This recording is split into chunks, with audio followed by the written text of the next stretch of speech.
হাসরের ময়দানে যখন মানুষের জীবনের প্রতিটি কর্মের হিসাব নেওয়া হবে, তখন কারো ভাগ্যে জান্নাত নির্ধারিত হবে, আবার কারো ভাগ্যে জাহান্নাম। কিন্তু ভেতরে প্রবেশের আগে আপনাকে সম্পূর্ণভাবে পরিশুদ্ধ হতে হবে। তখন আপনাকে বিশেষ এক নদীতে গোসল করানো হবে। সেই নদীর পানি আপনার সব দুর্বলতা ও ত্রুটি দূর করে ফেলবে। ফলে আপনি হবেন ৩৩ বছরের টকবগে সুদর্শন মানুষ।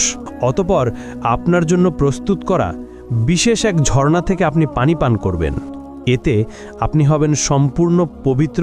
তারপর আপনি দাঁড়াবেন সেই ফেরেশতার সামনে, যার দায়িত্ব হলো আপনার জন্য দরজা খুলে যাওয়া।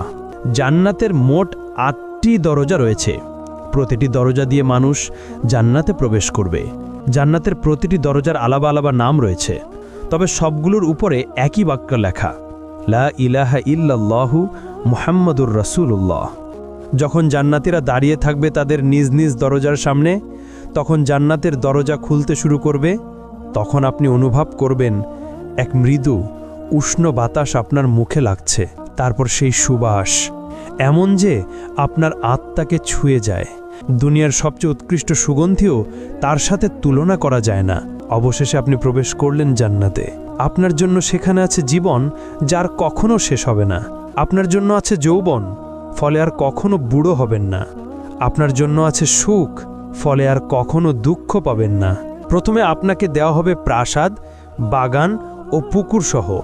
তারপর আপনার হৃদয় যা চায় তাই আপনাকে দেওয়া হবে। হ্যাঁ বন্ধু, এটাই জান্নাত। এমন এক জায়গা যেখানে নেই কোনো দুঃখ, নেই কোনো ভয়, নেই ব্যথা। আপনি বসবাস করবেন এমন ঘরে যা তৈরি হয়েছে সোনা ও রূপার ইট দিয়ে। আপনি ফিরে এসেছেন সেই জায়গায় যেখানে আপনার সৃষ্টি হয়েছিল প্রথমবার। আপনার সামনে উদিত হলো এক প্রাসাদ যা পুরোপুরি খাঁটি সোনার তৈরি। এর বারান্দাগুলো মুক্তার মতো ঝলমল করছে। এবার আপনি দেখলেন আরেকটি প্রাসাদ যা লালচে রুবি দিয়ে গড়া। তারপর আপনি তার ভেতরে প্রবেশ করলেন। ভেতরে আছে ৭০,০০০ কক্ষ। প্রতিটি কক্ষে সাজানো আছে খাবারের থালা, ফল, মাংস, পানীয়, সবই আপনার রবের পক্ষ থেকে অসাধারণভাবে প্রস্তুত। একটি দরজা খুলে গেল। ভেতরে প্রবেশ করলো আপনার প্রিয়জনেরা, আপনার মা, বাবা, প্রিয়তমা স্ত্রী আর সন্তানেরা। যেসব মুমিনদের সাথে আপনি পৃথিবীতে চলাফেরা করতেন, তারাও এখন আপনার পাশে। একটি ঘোষণা শোনা যায়, হে জান্নাতবাসীগণ, তোমরা জানো, হে জাহান্নামবাসীগণ, তোমরা জানো এটি কে? হ্যাঁ, এটি মৃত্যু।